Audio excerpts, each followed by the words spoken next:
जब हम राष्ट्रवाद या नेशनलिज्म शब्द सुनते हैं तो मेरे दिमाग में तो झंडे आते हैं, सीमाएं, देशभक्ति के गीत। हाँ, बिल्कुल यही सब आता है। लेकिन ये सब तो मतलब बात की चीजें हैं ना। मैं ये सोच रही थी कि असल में ये भावना पैदा कैसे होती है, खासकर भारत जैसे देश में जहाँ कुछ 100 साल पहले तक लोग खुद को मराठा या बंगाली या अवध का निवासी मानते थे, भारतीय नहीं। तो इन सब लोगों के मन में ये हम एक हैं वाली सोच ये आई कहाँ से? ये सवाल बहुत दिलचस्प है, क्योंकि देखिए राष्ट्रवाद कोई प्राकृतिक भावना तो है नहीं। अच्छा। हाँ, मतलब हम इसे लेकर पैदा नहीं होते, इसे बनाया जाता है। और भारत के मामले में तो ये पूरी कहानी है एक राष्ट्रीय चेतना की उदय की। राष्ट्रीय चेतना? जी, एक ऐसी भावना जहां लोगों को पहली बार महसूस हुआ कि उनकी पहचान किसी भाषा, क्षेत्र या धर्म से पहले एक राष्ट्र से जुड़ी है। और ये चेतना मुख्य रूप से एक साझा दुश्मन और एक साझा दर्द से पैदा हुई, और वो था ब्रिटिश शासन। ये तो बड़ी विडंबना है। मतलब जिस ब्रिटिश राज के खिलाफ हमें एक होना था, उसी ने हमें एक होने की वजह भी दे दी। बिल्कुल, और विडंबना इससे भी गहरी है। अंग्रेजों ने अनजाने में इस भावना को बढ़ाने वाले औजार भी हमें थमा दिए। हाँ, सोचिए, उन्होंने अपने राज को चलाने के लिए पूरे देश में एक जैसा प्रशासनिक और कानूनी ढांचा बनाया, रेलवे लाइनें बिछाई, डाक तार व्यवस्था शुरू की। इसका नतीजा ये हुआ कि मद्रास में बैठा एक इंसान बंगाल में हो रहे अन्याय के बारे में अखबार में पढ़ सकता था, और लाहौर का एक व्यापारी मुंबई के व्यापारी से आसानी से जुड़ सकता था। अलग अलग कोनों में बैठे लोग पहली बार एक दूसरे का दुख दर्द समझने लगे। ठीक है, तो चलिए इस प्रक्रिया को परत दर परत समझते हैं। आज हम भारत में राष्ट्रवाद के उदय और विकास की इस दिलचस्प कहानी की गहरी पड़ताल करेंगे। तो इसकी शुरुआत कहाँ से करें? क्या कोई एक बड़ी घटना थी जिसने मतलब अचानक सबको जगा दिया, या फिर ये कई छोटी छोटी चिंगारियों का नतीजा था जो धीरे धीरे सुलग रही थी? यह निश्चित रूप से कई चिंगारियों का नतीजा था जो अलग अलग जगहों पर अलग अलग वजहों से सुलग रही थीं। इसे समझने के लिए हम इन कारणों को कुछ हिस्सों में बांट सकते हैं: राजनीतिक, आर्थिक और सामाजिक धार्मिक। ओके। सबसे पहले अगर राजनीतिक कारणों को देखें तो अंग्रेजी सरकार की नीतियां ही भारतीयों में गुस्सा भर रही थीं। जैसे कि कोई खास नीतियां जिन्होंने लोगों को सबसे ज्यादा नाराज किया हो? कई थीं। मिसाल के तौर पर 1878 का वर्नाक्यूलर प्रेस एक्ट। हाँ, यह कानून सीधे सीधे भारतीय भाषाओं में छपने वाले अखबारों का गला घोटने के लिए लाया गया था, ताकि वो सरकार की आलोचना न कर सकें। फिर आया 1879 का आर्म्स एक्ट, जिसने भारतीयों के लिए हथियार रखना गैर कानूनी बना दिया, जबकि अंग्रेजों पर ऐसी कोई पाबंदी नहीं थी। ये तो साफ साफ भेदभाव था। बिल्कुल, खुला भेदभाव। और मैंने इल्बर्ट बिल विवाद के बारे में भी सुना है। कहते हैं कि वो एक बड़ा टर्निंग पॉइंट था। उसमें ऐसा क्या था? वो एक बहुत ही महत्वपूर्ण घटना थी। उसने पढ़े लिखे भारतीयों को हिलाकर रख दिया था। 1883 में सरकार एक बिल लाई जिसमें भारतीय जजों को यूरोपीय लोगों के मुकदमे सुनने का अधिकार दिया जा रहा था। अच्छा, ये तो बराबरी की बात हुई। हाँ, बराबरी की दिशा में एक छोटा सा कदम था, लेकिन भारत में रहने वाले अंग्रेजों ने इसका इतना जबरदस्त विरोध किया मानो कोई तूफान आ गया हो। उन्होंने कहा कि काले जज गोरे लोगों का मुकदमा कैसे सुन सकते हैं। ओह! उनके दबाव में सरकार ने बिल वापस ले लिया। इसका मतलब असर सिर्फ कानूनी नहीं था, बल्कि इसका असर मनोवैज्ञानिक था। ये वो पल था जब वो भारतीय जो ब्रिटिश न्याय व्यवस्था में यकीन रखते थे, उन्हें पहली बार ये कड़वा सच महसूस हुआ कि काबिलियत और वफादारी के बावजूद नस्ल की दीवार हमेशा उनके और बराबरी के बीच खड़ी रहेगी। यहीं से सुधार की मांग अधिकार की लड़ाई में बदलने लगी, और इस आग में घी डालने का काम किया लॉर्ड कर्जन ने, जब उन्होंने 1905 में बंगाल का विभाजन कर दिया। पर इन सब का क्या असर पड़ रहा था? वो तो शायद इन बिल और एक्ट्स की बारीकियां नहीं समझता होगा। वो बारीकियां भले ना समझता हो, लेकिन अपनी भूखी थाली को जरूर समझता था। अगर आर्थिक असर की बात करें तो अंग्रेजों की नीतियों ने भारत की कमर ही तोड़ दी थी। कैसे? किसानों पर लगान का बोझ इतना ज्यादा था कि उनकी फसलें खेतों में नहीं बल्कि सीधे जमींदार या सरकार के गोदामों में जाती थी। लेकिन अंग्रेज तो हमेशा ये तर्क देते थे कि उन्होंने भारत में रेलवे, डाक व्यवस्था और कानून का राज्य स्थापित किया। तो क्या ये ड्रेन ऑफ वेल्थ की थ्योरी उस योगदान को नजरअंदाज नहीं करती? ये एक बहुत अच्छा सवाल है। देखिए, अंग्रेजों ने रेलवे बनाई, लेकिन किसके लिए? वो रेलवे लाइनें बंदरगाहों को देश के भीतरी हिस्सों से जोड़ती थीं। क्यों? ताकि भारत का कच्चा माल आसानी से इंग्लैंड भेजा जा सके और वहां की फैक्ट्रियों में बना महंगा माल भारत के गांवों तक बेचा जा सके। अच्छा। सोचिए, ढाका का एक मलमल बुनकर जिसका परिवार पीढ़ियों से दुनिया का सबसे बेहतरीन कपड़ा बना रहा था, वो अचानक देखता है कि मैनचेस्टर की मिल से आया मोटा लेकिन सस्ता कपड़ा उसका बाजार छीन रहा है। वो रातों रात कंगाल हो जाता है। तो ये गुस्सा सिर्फ आर्थिक नहीं था, बल्कि उसके हुनर और पहचान पर भी हमला था। बिल्कुल। और ये गुस्सा लाखों लोगों में था। और सामाजिक स्तर पर भी तो भेदभाव की खबरें आती रहती थी, है ना? बिल्कुल। अंग्रेजों की प्रजातीय विभेद की नीति, मतलब नस्ली भेदभाव, भारतीयों के मन में रोज कड़वाहट घोल रहा था। ट्रेन में, क्लबों में, सड़कों पर हर जगह भारतीयों को यह महसूस कराया जाता था कि वे कमतर हैं। और ये भेदभाव पढ़े लिखे काबिल भारतीयों के साथ भी होता था। सुरेंद्रनाथ बनर्जी का उदाहरण हमारे सामने है। हाँ, उन्हें आईसीएस से हटा दिया गया था। जी, उन्होंने उस दौर की सबसे मुश्किल परीक्षा पास की, लेकिन मामूली तकनीकी वजह बताकर उन्हें नौकरी से निकाल दिया गया। इन घटनाओं ने भारतीयों के आत्मसम्मान को जगाया। तो एक तरफ अंग्रेजों की नीतियां गुस्सा पैदा कर रही थीं, क्या उसी समय भारतीय समाज के अंदर से भी कोई ऐसी आवाज उठ रही थी जो लोगों को जगा रही हो? निश्चित रूप से। 19वीं सदी का भारत सिर्फ राजनीतिक और आर्थिक उथल-पुथल का दौर नहीं था। ये एक वैचारिक क्रांति का भी दौर था।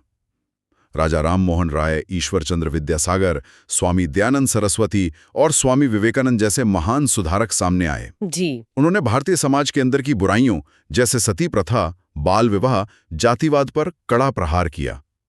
उन्होंने कहा कि अगर हमें दुनिया में सिर उठाकर जीना है तो पहले अपने घर की गंदगी साफ करनी होगी। ये दिलचस्प है। एक तरफ दयानंद सरस्वती वेदों की ओर लौटो कह रहे थे, जो अपनी जड़ों की ओर वापसी थी, और दूसरी तरफ राजा राममोहन राय जैसे सुधारक पश्चिमी शिक्षा और विचारों को अपनाने की वकालत कर रहे थे। क्या इन दोनों विचारों में कोई टकराव नहीं था? ऊपरी तौर पर देखें तो ये दो अलग रास्ते लगते हैं, लेकिन दोनों की मंजिल एक ही थी। और वो क्या थी? एक मजबूत और आत्मविश्वासी भारतीय समाज का निर्माण। एक धारा का मानना था कि हम अपने गौरवशाली अतीत से प्रेरणा लेकर आगे बढ़ सकते हैं, जबकि दूसरी धारा का मानना था कि हमें पश्चिम के आधुनिक विचारों को अपनाकर अपनी कमियों को दूर करना चाहिए। लेकिन दोनों ही लोगों में अपनी संस्कृति और इतिहास के प्रति गर्व की भावना जगा रहे थे, जो राष्ट्रवाद की नींव के लिए बहुत जरूरी था। तो 19वीं सदी के अंत तक गुस्सा और चेतना दोनों की जमीन तैयार हो चुकी थी। फिर 20वीं सदी की शुरुआत में दुनिया में एक बहुत बड़ी घटना हुई, पहला विश्व युद्ध। मुझे यकीन है कि उसकी लहरें भारत तक भी पहुंची होंगी। पहुंची, और बहुत जोर से पहुंची। विश्व युद्ध का भारत पर दोहरा असर हुआ। पहला, आर्थिक। युद्ध के नाम पर अंग्रेजों ने भारत के संसाधनों को निचोड़ लिया। रक्षा खर्च पूरा करने के लिए टैक्स बढ़ा दिए गए। चीजों की कीमतें आसमान छूने लगी। आम आदमी की मुश्किलें और बढ़ गईं। बहुत ज्यादा। गांवों से नौजवानों को जबरदस्ती सेना में भर्ती किया गया। आम आदमी की जिंदगी मतलब नरक बन गई थी। और राजनीतिक रूप से भारतीय नेताओं ने इस पर क्या प्रतिक्रिया दी? राजनीतिक रूप से भारतीयों ने इस उम्मीद में अंग्रेजों का साथ दिया था कि इस वफादारी के बदले युद्ध के बाद उन्हें कुछ अधिकार मिलेंगे। शायद स्वशासन की तरफ कुछ कदम उठाए जाएंगे। हाँ, यही उम्मीद थी। लेकिन मिला क्या? धोखा। युद्ध खत्म होते ही 1919 में सरकार रोलट एक्ट ले आई। वो काला कानून? जी, ये काला कानून था जो पुलिस को सिर्फ शक के आधार पर किसी भी भारतीयों को बिना मुकदमा चलाए जेल में डालने का अधिकार देता था। ये तो ऐसा था जैसे आपने किसी की जान बचाई हो और इनाम में वो आपको ही जेल में डाल दे। बिल्कुल यही। और इसी भयानक माहौल में महात्मा गांधी की भारत की राजनीति में एंट्री होती है ना? बिल्कुल। 1915 में गांधी जी दक्षिण अफ्रीका से भारत लौटे, और वो कोई साधारण वकील नहीं थे। वो अपने साथ संघर्ष का एक नया और शक्तिशाली दर्शन लेकर आए थे, सत्याग्रह। सत्य और अहिंसा की शक्ति। जी। उन्होंने कहा कि हम जुल्म का जवाब जुल्म से नहीं, बल्कि दृढ़ता और नैतिक बल से देंगे। ये विचार ही कितना क्रांतिकारी है कि आप सरकार से लड़ने के लिए हथियार नहीं, बल्कि असहयोग को अपना सबसे बड़ा हथियार बनाते हैं। क्या लोगों ने इसे आसानी से स्वीकार कर लिया? शुरू में लोगों को शक था, लेकिन गांधी जी ने इसे करके दिखाया। भारत आते ही उन्होंने 3 छोटे लेकिन बेहद सफल आंदोलन किए। 1917 में बिहार के चंपारण में, जहां उन्होंने नील किसानों को अंग्रेज बागान मालिकों के शोषण से मुक्ति दिलाई। बिल्कुल। फिर 1918 में गुजरात के खेड़ा में, जहां उन्होंने फसल खराब होने पर किसानों का लगान माफ करवाया। अच्छा। इन जीतों ने पूरे देश को दिखा दिया कि सत्याग्रह सिर्फ एक किताबी विचार नहीं है, बल्कि एक कारगर हथियार है। इसने गांधी जी को रातों रात एक राष्ट्रीय हीरो बना दिया। और इन सफलताओं के बाद ही उन्होंने बड़े राष्ट्रीय आंदोलनों की शुरुआत की होगी। जी, पहला बड़ा आंदोलन था 1920 का असहयोग आंदोलन। इसकी वजह थी रॉलेट एक्ट, जलियांवाला बाग का क्रूर हत्याकांड और खिलाफत का मुद्दा। गांधी जी ने इन सब को जोड़कर पूरे देश से आह्वान किया कि इस शैतानी सरकार के साथ कोई सहयोग ना करें। और लाखों लोग सड़कों पर उतर आए। हाँ, विद्यार्थियों ने स्कूल कॉलेज छोड़ दिए, वकीलों ने अदालतें छोड़ दी और विदेशी कपड़ों की होली चलाई गई। ये अंग्रेजी राज पर एक जबरदस्त नैतिक प्रहार था। लेकिन वो आंदोलन तो अचानक बंद कर दिया गया था, चौरी चौरा की घटना के बाद। हाँ, 5 फरवरी 1922 को चौरी चौरा में भीड़ ने गुस्से में एक पुलिस थाने में आग लगा दी। गांधी जी के लिए अहिंसा सबसे ऊपर थी। जैसे ही आंदोलन हिंसक हुआ, उन्होंने उसे वापस ले लिया। कई लोगों ने उनकी आलोचना भी की थी इस पर। बहुत की, लेकिन गांधी जी अपने सिद्धांतों पर अडिग थे। असहयोग आंदोलन के बाद अगला बड़ा कदम क्या था? अगला बड़ा कदम था 1930 का सविनय अवज्ञा आंदोलन। इसकी पृष्ठभूमि भी कई सालों से बन रही थी। 1927 में साइमन कमीशन का विरोध, जिसमें कोई भारतीय सदस्य नहीं था, और 1929 में कांग्रेस के लाहौर अधिवेशन में पूर्ण स्वराज के प्रस्ताव ने माहौल बना दिया था। तो इस बार सिर्फ असहयोग नहीं, इस बार गांधी जी ने असहयोग से एक कदम आगे जाकर अवज्ञा यानी कानून तोड़ने का आह्वान किया। और इसकी शुरुआत हुई उस प्रसिद्ध दांडी यात्रा से। हाँ जी हाँ, एक मुट्ठी नमक ने ब्रिटिश साम्राज्य को हिला कर रख दिया। नमक एक ऐसी चीज थी जो हर गरीब अमीर भारतीय इस्तेमाल करता था और सरकार ने उस पर भी टैक्स लगा रखा था। अच्छा, 12 मार्च 1930 को गांधी जी ने साबरमती आश्रम से दांडी के समुद्र तट तक की पैदल यात्रा शुरू की। 6 अप्रैल को जब उन्होंने समुद्र के पानी से नमक बनाकर कानून तोड़ा, तो ये सिर्फ एक कानून तोड़ना नहीं था, ये ब्रिटिश सत्ता को एक खुली चुनौती थी। इस एक घटना ने पूरे देश में अवज्ञा की एक लहर पैदा कर दी। यह सुनना ही रोमांचक है, लेकिन एक सवाल है, क्या ये कहना सही होगा कि जहां गांधी जी और कांग्रेस शहरों और कस्बों में एक बड़ा राष्ट्रीय आंदोलन चला रहे थे, वहीं गांवों, फैक्ट्रियों और जंगलों में भारत की अपनी अपनी छोटी छोटी लड़ाइयां भी चल रही थीं? क्या ये दोनों आंदोलन हमेशा एक दूसरे से जुड़े हुए थे? ये एक बेहद जरूरी सवाल है, क्योंकि आजादी की लड़ाई सिर्फ एक कहानी नहीं है, ये कई कहानियों का एक गुच्छा है। कांग्रेस का आंदोलन सबसे बड़ा और सबसे संगठित था, लेकिन वही एकमात्र संघर्ष नहीं था। गांव में किसान लगातार जमींदारों और सरकार की लगान नीतियों के खिलाफ विद्रोह कर रहे थे। इन संघर्षों को संगठित रूप देने के लिए 1936 में स्वामी सहजानंद सरस्वती जैसे नेताओं ने अखिल भारतीय किसान सभा बनाई। और मजदूरों और आदिवासियों का क्या? शहरों में मिल मजदूर बेहतर वेतन और काम के हालातों के लिए हड़तालें कर रहे थे। 1920 में all India trade union Congress AITUC की स्थापना हुई, जो इन आंदोलनों का नेतृत्व कर रही थी।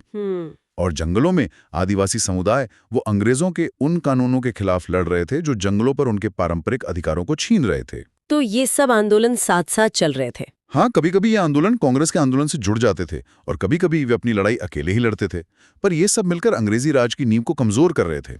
तो कांग्रेस के अलावा भी उस दौर में दूसरी राजनीतिक पार्टियां और संगठन थे जिनकी विचारधाराएं शायद अलग थीं।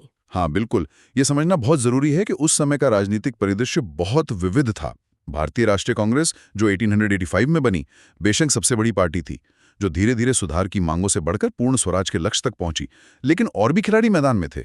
जैसे 1906 में मुस्लिम लीग की स्थापना हुई। इसके पीछे बंगाल विभाजन के बाद मुसलमानों के एक वर्ग में अपने राजनीतिक हितों को लेकर चिंता थी। फिर 1920 के दशक में रूसी क्रांति से प्रभावित होकर भारत में कम्युनिस्ट पार्टी की नींव पड़ी। अच्छा, वो मानते थे कि असली आजादी सिर्फ अंग्रेजों से नहीं, बल्कि जमींदारों और पूंजीपतियों से भी मिलनी चाहिए। उनका फोकस मजदूरों और किसानों की आर्थिक आजादी पर था। तो यहाँ ये देखना दिलचस्प है कि आजादी का मतलब हर किसी के लिए एक जैसा नहीं था। बिल्कुल सही। कांग्रेस के लिए ये एक राजनीतिक सेक्युलर आजादी थी, कम्युनिस्टों के लिए ये आर्थिक आजादी थी। इसी बीच कांग्रेस के अंदर ही कुछ नेताओं जैसे चित्तरंजन दास और मोतीलाल नेहरू ने 1923 में स्वराज पार्टी बनाई। हाँ, उनका मानना था कि काउंसिलों के अंदर घुसकर सरकार के काम में बाधा डालनी चाहिए। बिल्कुल।